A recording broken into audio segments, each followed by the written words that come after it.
So what are you working on today? Okay, so I got a commission of Absolute Martian Manhunter. It's a personal commission. It's a personal It's a commission? person that commissioned you, or is it Yeah, for... yeah. Yeah, okay. It's a person that commissioned me. So it's not a It's not a robot. official... It's No, not it's a not an official Absolute Martian. That's what I wanted to get at. It's not an official image for Absolute Martian no. Manhunter. Okay. Yeah. So what is I what is actually I sometimes artists do commissions and then it afterwards becomes an it alternate becomes cover? yeah, Yeah.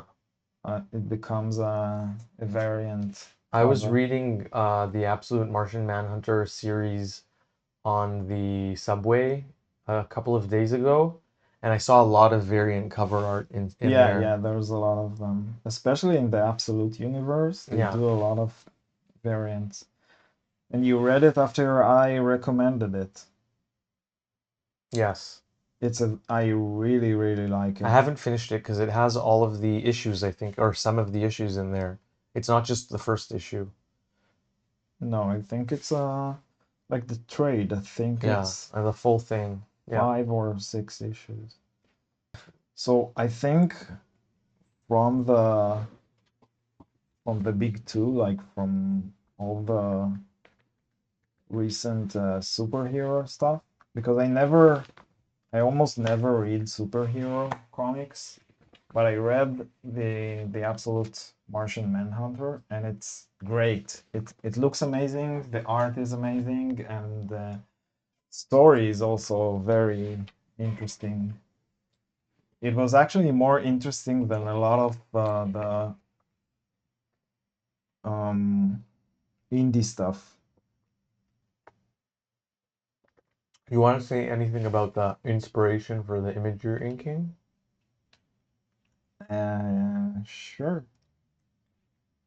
So the Absolute Martian Manhunter, Hmm.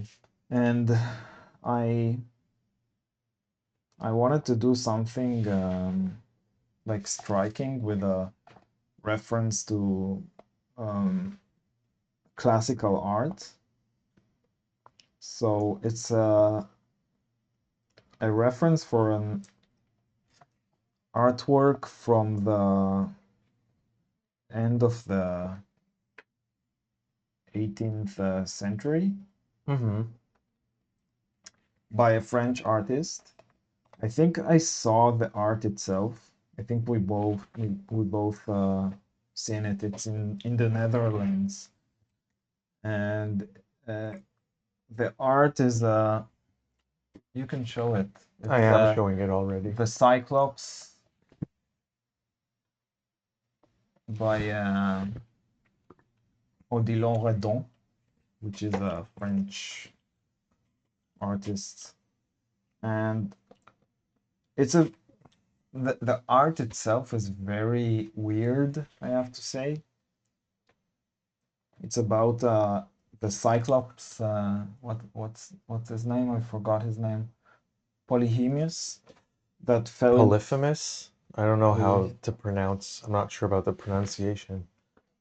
Polyphemus or Polyphemus?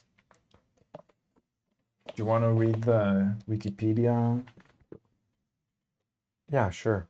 It says the Cyclops, in French is called Le Cyclope, is a symbolist painting by Odilon Redon that depicts the myth of the love of Polyphemus for the nymph Galatea. It was painted on oil on cardboard, then mounted on wood, and is now in the Kruller-Müller Museum in the Netherlands. The painting has been variously dated between 1898 and 1914. That's quite a big window. Mm-hmm. How do they not know a more precise... Because he probably didn't write the Right, but date then on the but painting. So artists, so people, there are people who specialize in specific artists' histories and their body of work, and wouldn't they be able to know um, when it was made more or less based on the colors and the style? Because that changes throughout an artist's career as well. There's like a fingerprint for different ages of. Apparently not. Galatea is shown asleep on the lower right, her body blending into the flowery hill slope. In the upper half of the painting, the head and shoulders of the Cyclops Polyphemus tower above a mountain ridge as he turns his one eye in the Naiad's direction. It appears Polyphemus has hidden himself from the nymph behind the rocky terrain, too shy to directly confront her. Helpless form, helpless in parentheses, in quotes. Although the name given the painting refers to the figure of classical myth, the subject may also carry overtones of the one-eyed giants that populate the folklore of Aquitaine region where Redon grew up. Aquitaine. I've never heard of that region, but yeah, it is a bit weird because it's almost weird. like, First of all, the Cyclops itself, it doesn't look like most of the paintings of Cyclops, they look like humans, yeah, right? And they only have like this one looks more muscles. like a sock puppet. Yeah, it doesn't look like anything. It's like Yeah. something very, but I think you wanted to Cyclops are considered monsters, right? They're not just good deities. They have like a sinister tendencies, right? I think so. I think so, yeah. So here it looks very calm and even cute. It looks almost like a sheep with one eye. A sheep and or lipstick on. you know where when dogs hear something at a distance, then they tilt their heads slightly. It looks very innocent, which is interesting, first of all. And second, I think the colors that he chose are also very interesting because it looks almost abstract, the background. Polyphemus. Polyphemus. Okay. So that was the inspiration for your. Yeah, I thought it's so in the Martian Manhunter is also sort of outsider that is like depicted in a positive way. I thought it's and he also looks at his relation with the human is very like an outsider, but he wants to help. I thought it's suitable for the idea here. And I think so Tatiana wrote me that the only thing that he wanted is for it to be psychedelic. Right. What do you think about the art that I chose? What do I think about it? Yeah, The art itself or what you're making out of it? the art itself. I think the art itself it almost looks to me like. It's a very famous painting, by the way. So, first of all, I've never seen it before. You've seen it because I we have. saw it in the museum there. Okay, so I at least I don't recall seeing it, but I Yeah. will say that do you know how there are methods utilized by illustrators and concept artists in which you create splotches or stains with ink or with washes, and in order to get the creative juices flowing, you just create a bunch of like silhouettes. Yeah. And then you find shapes in them and you fill them in. Yeah. It almost looks like the actual Cyclops was some sort of stain on the page. Yeah. This doesn't, because if you look at the anatomy, like some kind of weird wonkery is happening here with the ears and the forehead and where the mouth is placed and the angle of the neck. It just doesn't really look like anyone planned anatomy here I think at all. that's the reason the painting is so successful, because it's weird. I think also what we're talking about now, it wasn't really done back then. Yeah. Sort of like picking out shapes from stains. It wasn't really a commonplace technique. And then as well, if you look at the figure too, it almost looks like a cave painting of a person, almost. The figure that's The figure that's laying down, yeah. Um, just very, very simplistic. Yeah, but the anatomy is perfect. It's correct. It looks... Then the neck, then that means the neck is completely broken and this person has a humpback. No, I mean, like, it's not like perfect in a way that it depicts reality. Right. It's perfect in a way that looks like a real thing. It looks like a real thing. Yeah, okay. And it blends with the background, like, perfectly. That's another thing. This whole background just looks as if someone splotched paint on and then picked out the shapes again. It really does look to me like there was a lot of randomization, like a stochastic technique used here. Yeah. I could be wrong, but...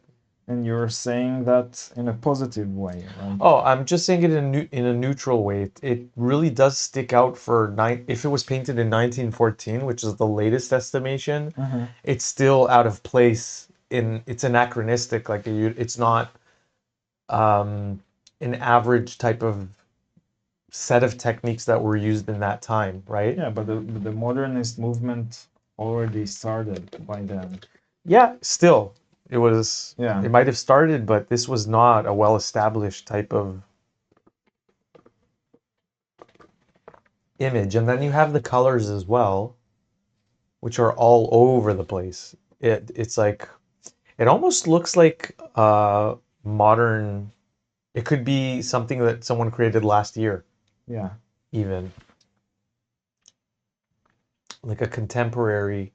Yeah, but I would like it less if it was a modern piece. Because the context matters. Yeah. So I guess what pushes it over the edge for you is the anachronistic feeling it gives you, knowing that it was made back then. Yeah.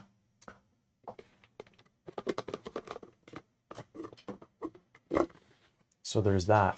Yeah. I drank all my bubble tea. But you didn't do the opening of the can. No, but you weren't looking, and I did there was like a dramatic punching of the straw through the membrane. Of course, I heard it. Did you? For sure. But I didn't hear the opening of the soda can. There's not going to be an opening of the soda can this evening. Oh my God. That was this evening's drink. That's a first, right? It might be a first, yeah. Although there was probably one time where I popped the can open before we started filming. Maybe. So you're already done with almost all of the lines of the character. I don't know if the tie is inked in yet. I don't think so. The tie is gonna be black. So. Oh, okay. So you're waiting for the white lining on top? Yeah, I was thinking about doing the suit black as well, but it's gonna blend too much with the background, which is the Martian Manhunter. So are all of the dark blue filled in areas going to be black? Black, yeah. Okay, so that's actually not a lot of black. It's okay. I mean, you've done images that have more black in them. No, I'm not. I didn't mean like the amount of blacks on the page. I meant like it's gonna blend with the shapes of the shadows here. Yeah. And it's gonna be hard to understand what you're seeing. Yeah. So he has probably a bright. By the way, he also paid for digital colors for this. Oh, that's cool. Yeah. Yeah, I like that. Yeah, some of the commissions I get sometimes are in color, so they ask for watercolor. They don't specify. Yeah. But you've done watercolor commissions before. Yeah, I've done watercolor. Which turned out very vibrant. I also done some gouache ones. and I've done some that were digital. So when it's digital, I scan it and then I color it with the like probably Clip Studio, and then they get a print with the original. Right. So, Well, do you like what you're working on? yeah. Yeah. I'm gonna do like on the upper part here. So there's a smoke coming out from his cigarette here. Yeah. And this is all gonna be like psychedelic Smoke. smoke that looks like figures almost. Yeah. Swirly smoke. You've had quite a few commissions that had swirly smoke in it recently. Because also wasn't the gaff one also it had swirly smoke? Yeah, it had a smoking gun. Jamie's. Oh Smoking yeah, the smoking gun. Okay, yeah. yeah, but Uh-huh. this is like more he asked for psychedelic, so Mm. I think it also like keeps the idea of the art I used as a tribute here, the Mm-hmm. Cyclops, Mm-hmm. because he's also a Cyclops and he's like goofy, cute a little bit, and very innocent being. I was Also in the watching story. the one of the SpongeBob movies the other day, Oh, really? and there was a part in it, yeah, at my aunt's house with Oh, with the kids. my nephews and niece, or just my nephews, and there was a part in it where, do you know what handsome Squidward is? Yeah, So there the was meme. Plankton, which is one of the characters in SpongeBob, Mm-hmm. and there was a part where there was handsome Plankton, and they have one eye, Mm-hmm. and it looks almost exactly the way that you have your Martian in the frame. Mm. Like one big eye, very um, pronounced lips, thin nose, split chin. Mm-hmm. It really does look like the handsome plankton. Let me see if I can find it.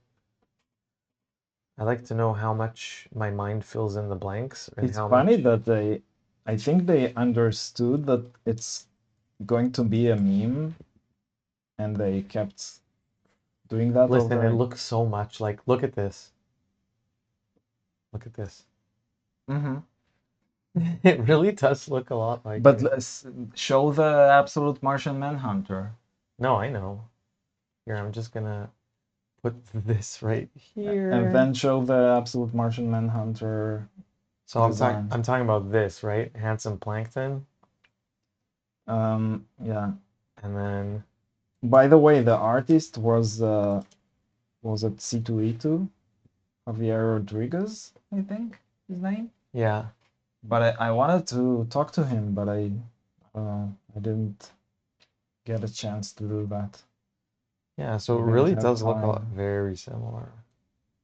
Mm-hmm. I mean, It's a very cool design, though. yeah. Very. So he did like a model from clay or something. Did he? Where did you see that? Here. Oh. Oh, is that what I missed the bottom right of the image. Okay. Did we? I think I showed the book at some point here. Maybe. Or we talked about it at least. For sure, I think I showed. It's really one of the best superhero stories I read recently. Claire Fontaine, 180 grams, extra smooth Bristol board. Okay, Clairefontaine. Let me see if I can find that and bring it up, just in case you miss it. It's paper is a complicated topic. Did you say smooth Bristol board? Yeah, extra smooth, extra white, Clairefontaine. Is it this one, the one that I have on the screen? No, that's Strathmore. It's Oh, not Clairefontaine. but I searched for Clairefontaine. This one? No, this. All right. Um, No, this is 205. Yeah, it's 205. Is Sorry. it? Okay, so good thing I looked for it. But I'll just bring that up on the screen for you. Yeah, so it is this one that Yeah. says, it says Clairefontaine is the company. It's 205 Yeah, gram. it's a French company, and if you're in the if you are in North America, the best way to order it from is from the UK. It's not the cheapest, and it's A3. So yeah, the one I'm showing on the screen says A4, and the one that Nir's using is A3, so A3. it's a bigger. Yeah. But if you're in North America, most people use 11 by 17, which is a ledger, I think. Ledger, is it called? I don't know, maybe. And yeah, they don't cut it uh, in this format, so it's only either A4 or A3. But there are other type of papers that are fine. I like this one because it's very smooth. It's the smoothest paper I found that fits my Your needs. Yeah, you like yeah. it when there's no texture to it. But a lot of people, most comic artists, especially in North America, they use the Strathmore one that you showed before. 300 series. I think it's easier to find when in stock, right? Oh, for sure. Here, By a lot, by a yeah, big margin. it's easier, it's cheaper, but it has texture. Right. It's not very, the texture is not, it's not very toothy, but it's more than I need. So for Yeah. me, I prefer this. Otherwise, you get like bleeding and No, you don't get bleeding in more with the resistance, maybe. Strathmore. Sometimes yeah, there's more resistance, and Paper the tip rips. can stuck in the like the flakes of the paper, Right. and then it like causes the line to be a bit jagged. Jagged, yeah. So But like it the doesn't paper happen a fiber. lot. Does it actually remove the paper's fibers out of place or Like very like rip it microscopically, a little bit? but like in a very like microscopic Yeah, but that could be way. a big change to how it feels and how it looks, even if it's small Yeah, yeah. tears. The line is not like here. I can do like a long line Without it without splaying fearing or that. stopping or Yeah. ripping. Yeah, so that answers Jillian's Okay, question. Why so would you prefer smooth over textured paper? Do you have any yeah, other reasons? but I know that like professional inkers use Strathmore, a lot of them, Right.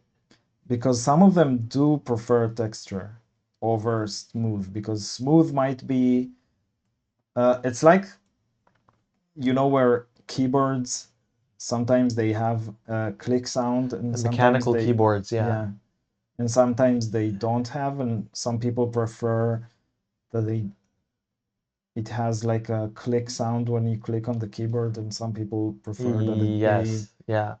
more Even though I quiet. would It's say kind of that like this. maybe to me, in my mind, mechanical keyboard is more like the smooth paper and not like the jagged paper, No, why? in my mind. Because keyboards were originally that's what like a keyboard felt and sounded like before in the beginning when we invented them and they were mechanical. they sounded like The clicky, clicky, clicky. Yeah. yeah. What? But why would it be like? I'll tell you the- why. Because there's something satisfying about the way that it feels under your fingertip and also the sound. Mhm. And also there's something satisfying about having a line just do exactly what you want on the paper. So the artists that like the textured paper more, they say it's satisfying, like to hear the sound of the Oh, what? yeah Maybe illustrators. yeah Even though most illustrators are only do digital everything digitally now, it's not like it used to be. yeah.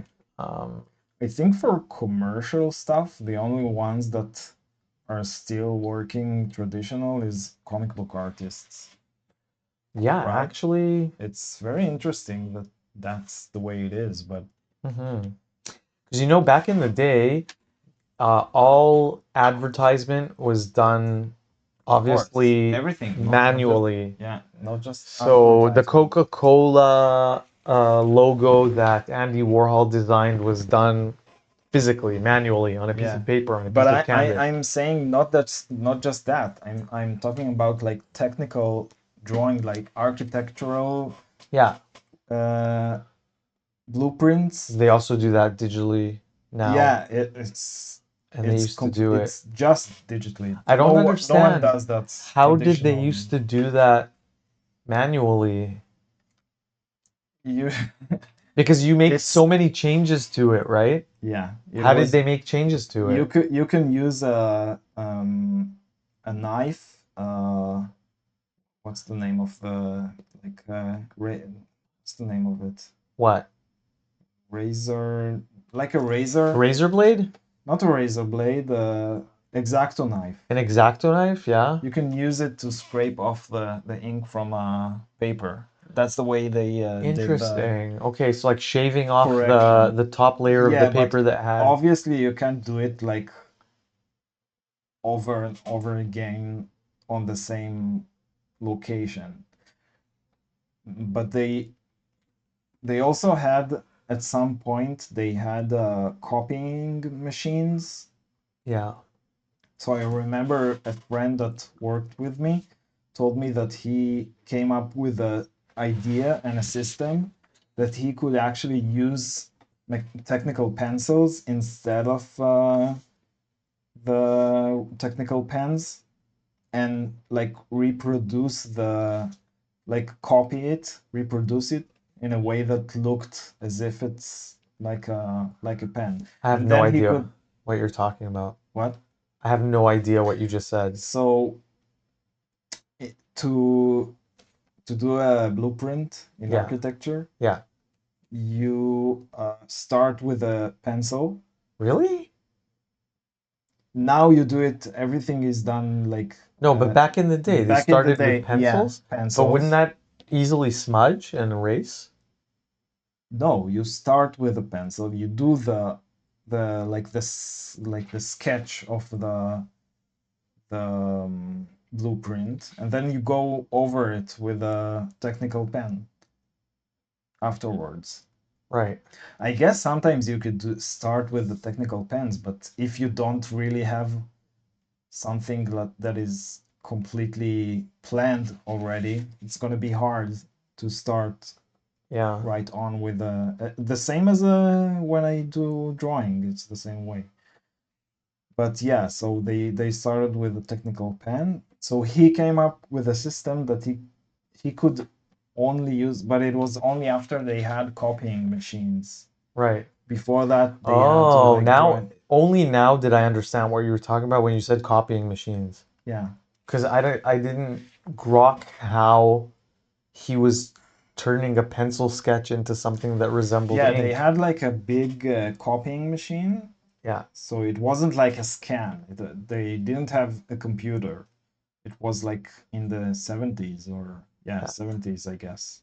I don't know. I thought the So mofo was like tracing over it with ink. yeah, everybody was tracing over with ink, like tracing paper over the sketch. So they did everything with a pencil, planned everything with a pencil, and when everything was ready, Mm. like the plan was ready, they used to copy over it with a technical pen, so the lines would be more precise. But he had a system that he developed that he could copy the blueprints with a pencil, with a technical pencil, instead of the, because the whole thing about architecture is they use we use a different line wave to depict different things. So, for example, I think I explained it some at some point, because I use the sort of the same technique in comics, Yeah. in illustration. Mm-hmm. So in architecture, if you want to depict something that is very supposed to be very prominent, like the most important thing You on put it in the, bold, right? yeah, you put it in very bold line. Yeah. So that's the reason there's all kinds of Line line width thicknesses, yeah. thicknesses for the technical pens. Have you seen any techniques or styles recently that have influenced how you approach your own work? Yeah, I'm trying to remember. I remember I saw something that was interesting. I think it was in terms of coloring style, but I don't remember what it was. First of all, I looked again because I'm working now on something that it's funny Again, that, can't talk yeah, I about? can't talk about. Yeah, but it's a that's the actual reason I'm not doing the silent streams recently, Yeah, because I can't show the stuff that I'm working on. right. But Do you know I, that you can't show it, or are you just yeah, being like no, doing due diligence no, no, and being no. like, I'm not gonna. I signed Oh, an you signed an NDA. NDA. Oh, I know what you're talking about now. Yeah. I can't show it, and I can't talk about it. Yeah. Obviously, I can talk about it if I don't say what it is, but Or so anything about it. but I can say this. Hmm. So I was trying to find like a cool and interesting way to color this specific story, Yeah. and I thought about something that will. The whole thing that I thought about is for people to be like, "Oh my God, I've never seen anything like that," Hmm. and it's pretty hard to find like a art style in terms of coloring style Right. that is unique, because we all see the same, almost the same way, and there are the color wheel, you can't invent a new color wheel. Too bad though. I mean, Yeah, that's gonna be very cool the if you could. closest we've come to it is we went down a rabbit hole a month ago about how you can trick your brain into seeing a color that doesn't exist. Yeah. So the technique is basically you stare at on a screen at one color and then you stare at it for a while so that the rods in your eyes and your brain itself get used to seeing that color in that spot. It like sort of trains your retina in a way.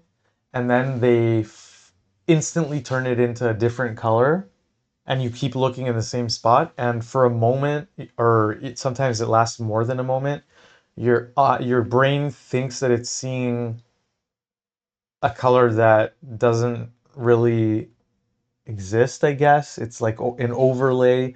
You're getting an overlay of what you've gotten yourself used to seeing over the past 60 seconds and what you're seeing now.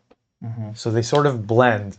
So that, and they give names to those quote unquote colors. What tool do you use for filling in the big parts in black? Wait, but I haven't finished Oh, the previous question okay.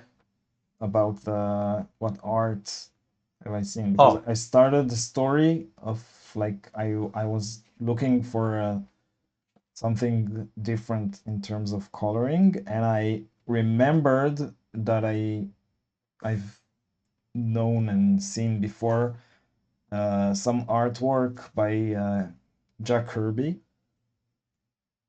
specific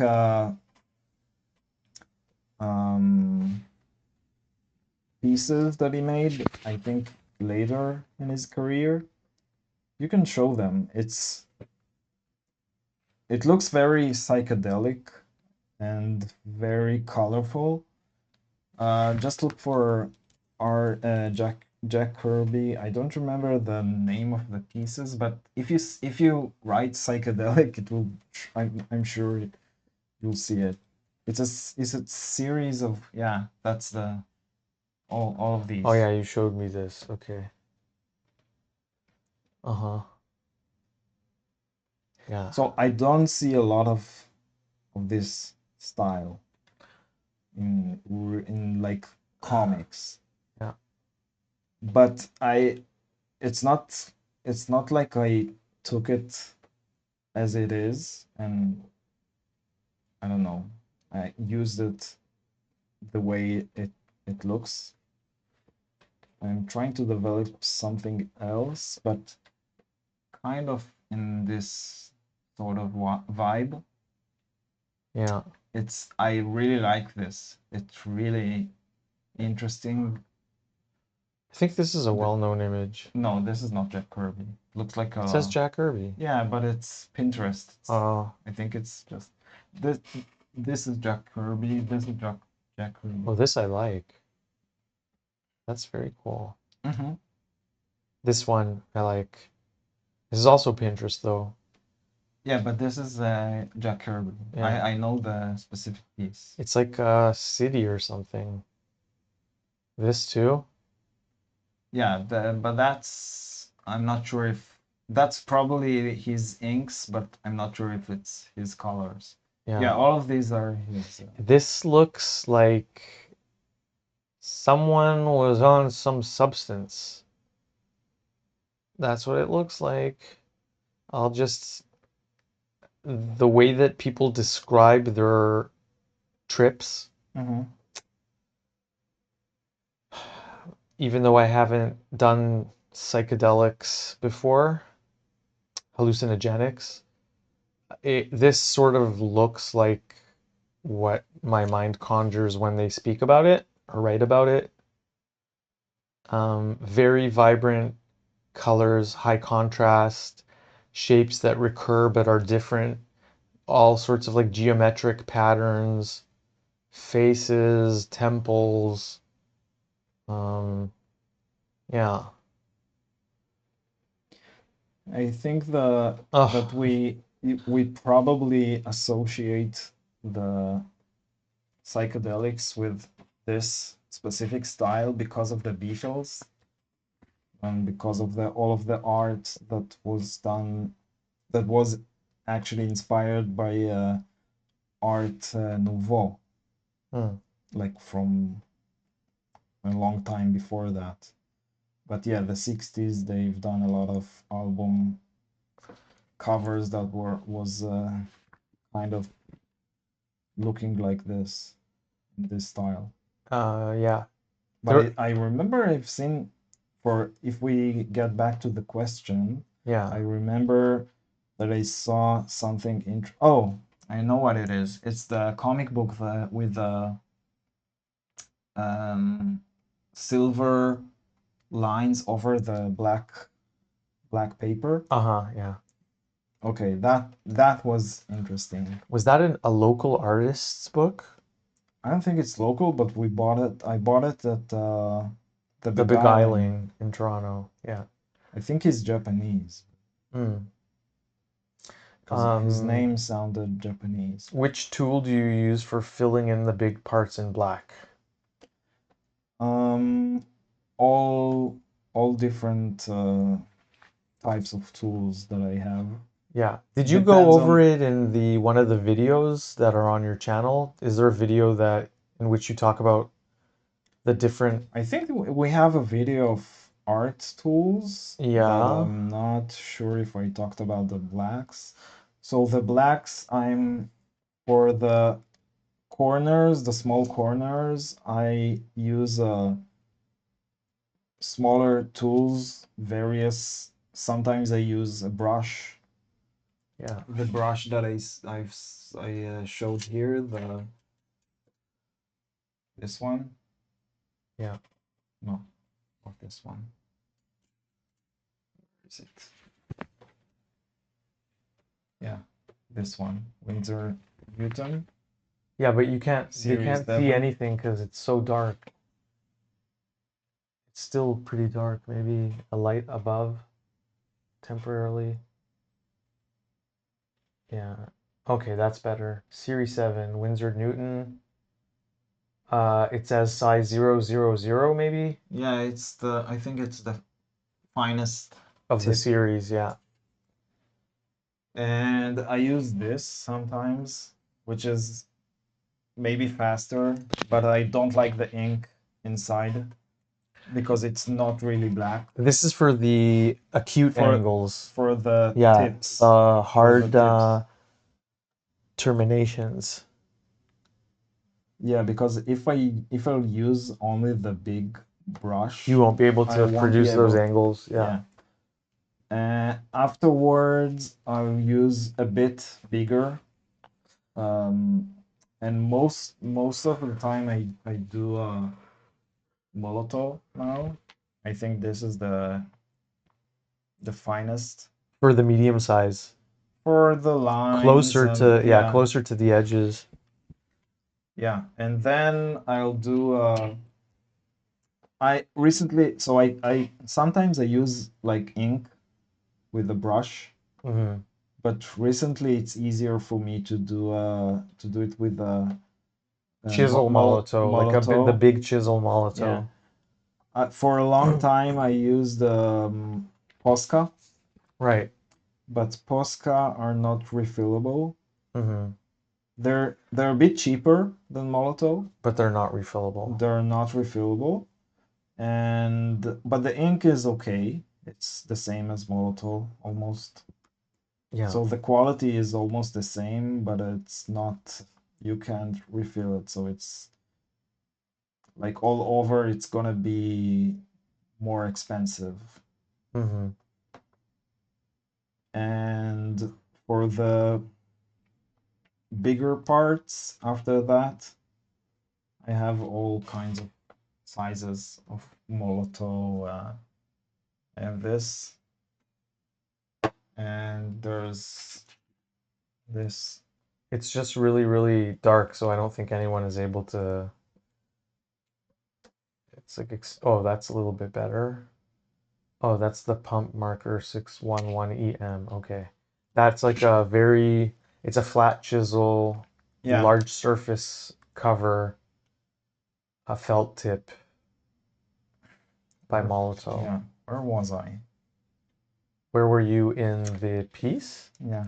You were still doing the corners, I think. No, I was doing the The smoke smoke, here. yeah. I think I'm done with the smoke. So I move now on to start with a Medium-sized black. Yeah, which is this Molotov. And I'm gonna do always The you lines, need to press yeah. it. You need to press it a couple of times to make the ink flow. Yeah. Yeah, I know all about that. But if you press it too much, then it's gonna Create a puddle. Yeah. Pool up. We don't want that. So you see that I'm going all the way to the tip here that I already inked, because the tool here is thicker, and if I would do the tip, it would come up as a rounded shape instead of a Pointed shape. pointed. Yeah. Wouldn't it be amazing if someone invented a tool similar to what you're using that could change the tip radius while you were using it? Are you talking about dip pens or No, brush? no. Brush No, does I'm that. talking about a marker that has the same feel and same pushback as a marker, not a brush, but that had some This? sort of like adjusting. This? What is that? It's a felt tip, but it's very flexible. But how fine can you go on it? I did it. I did this with this tool. Okay. But there's no like way of adjusting it to a specific size. I'm saying if there were a knob on the end and it would say zero point 0.2, zero point 0.3, zero point 0.4, zero point 0.5, Oh, 1, 1.5, 2, but 2.5. you need to. How would you be able to draw like this? It's hard to like do. You'll need to do like a couple of things together instead of just No, not pushing I'm not harder. saying in order to change it mid-line. I'm saying one tool that would embody all of the different widths that you use. Oh, So you change it in between not lines. not not No, like not in while this you're while you're. no. But you do that with a brush while you're Yeah, I guess. So do you ever draw or sketch with a pen? with a pen. Yeah. Everything here, everything I use is a pen. No, but I think they're talking about They're like drawing or sketching. That's a different. You're not drawing or sketching. I'm using dip pens, I'm using technical pens, I'm using all kinds of pens. Everything I'm using is a pen. But for specifically for sketching, like sketching straight away with a pen. Oh, not recently, but I've done it a lot. Yeah, Um, just because I can't correct yeah. anything, so I prefer doing the sketch. Sometimes when we go figure drawing, I'll sketch with the pen during the short poses, Yeah, if it's fast, yeah, just for for the sure. fast poses. What is that? What is what? Something happened. I don't Hmm? know, there's some sort of alarm blaring outside, I think like a fire truck or something. But yeah, so for the short interval poses, I like using a pen sometimes, a ballpoint, because it makes me not put that much stock into Yeah, not precious about. not yeah, not be precious about like the lines that I'm putting down. I know that it's permanent and it doesn't matter, so I just have more freedom. I'm not erasing anything. I know that I can't erase anything. And then for the longer poses that are, let's say, 10 minutes and above or 15 minutes and above, I like doing a really loose pencil sketch to get the composition and the sizing, the proportions right. And then I either do, so this is like a very me thing. I haven't seen other people at figure drawing do this. I either do pointillism with a pen on top of the lines, the Mhm. pencil lines, which is basically just taking a ballpoint pen and making a series of many small dots that are the same radius. How do you determine the price of your originals? So I'll probably preface what you're going to say by saying that I don't. there's a price list. Yeah, but it's not me that does that. No, the Near's art rep is in charge of pricing. She knows how to do it, and the industry itself and how But to I know, place. like, I can probably explain more or less how she does it. Yeah, It's a couple of things they consider while pricing original art in comic. So I think the most important thing is how well known is the artist. This is yeah, what determines mostly the price. yeah. But then there are like more technical, How much work uh, goes into the piece? yeah, how much How details, big it is like, physically? yeah, and mostly covers are more expensive than interiors, Right. and splash pages are or double pages are more expensive than pages with a lot of panels. Mm-hmm.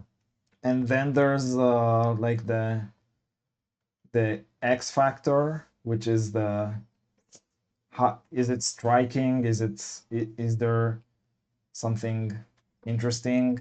And then there's the appearance, characters, or like if there's anything special about the page, then Right. it's going to be priced higher. Mm-hmm. and the amount of details, Yeah. the date when it was drawn. But yeah, if you have an art rep, they know how to do it. And how does she determine the price of a commission? Same thing. So commissions are original art. Whenever Near is commissioned to create a piece or any other artist, they are creating an original. And so the same considerations go into that as well. Everything that Near But the said order is it's not the is a bit same order different. Yeah, I guess because it would be maybe complexity first, size second. no, I just meant like you determine the what you're gonna do by the price Right. they choose. So it's more of a budget constraint. Someone says, I would like a piece of, I would like to commission Near to create something. They either say, this is my budget, or they ask for the price list, and then it would be the size. Is it just a character? Is it just a bust? Is there a backdrop to the image, an environment, right? Is it a multi-character page? Is it a double spread? So like two A3s next to each other, that would be more. All of those things go into pricing the commissions. Yeah, but we have like a list that if you order a commission for me, you can choose from the list Because whatever you want to obviously the read. time that it would take to do just a bust with no backdrop on an A4 sizing, that would take much less time and energy than a double page, two A3s next to each other with a complete environment and seven characters. Yeah, but that's the thing. So, for example, that's the reason I don't really like doing sketch cards Mm, because it's cheaper because it's small hmm. and size is one of the factors that Yeah, affects the price. But for me, it's not.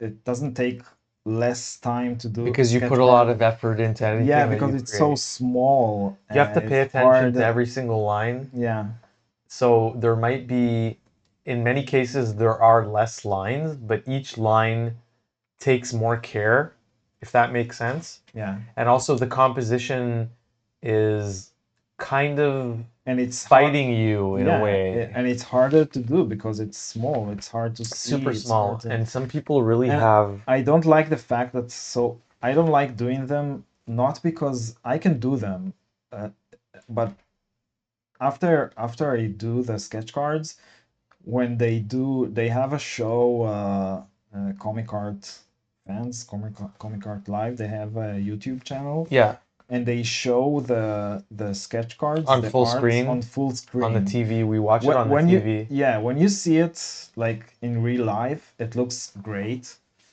because it's small. You don't like see all the tiny details, Imperfections, yeah. imperfections. But when you blow up the piece that is so small on a card and everybody like all the Yeah. most of the people that see the art don't really see it live. They We'll see it never enlarge it online. to that size, right? But they actually see it online. Yeah. Like, and people upload it to the website, so people see it. So I don't feel like 100% behind the art When that is it's, gonna be blown up for a size that it's not. well, you would be if it were a bigger piece and you had more control over Yeah, what, I'm only yeah. saying it about the sketch Yeah, the cards. sketch card.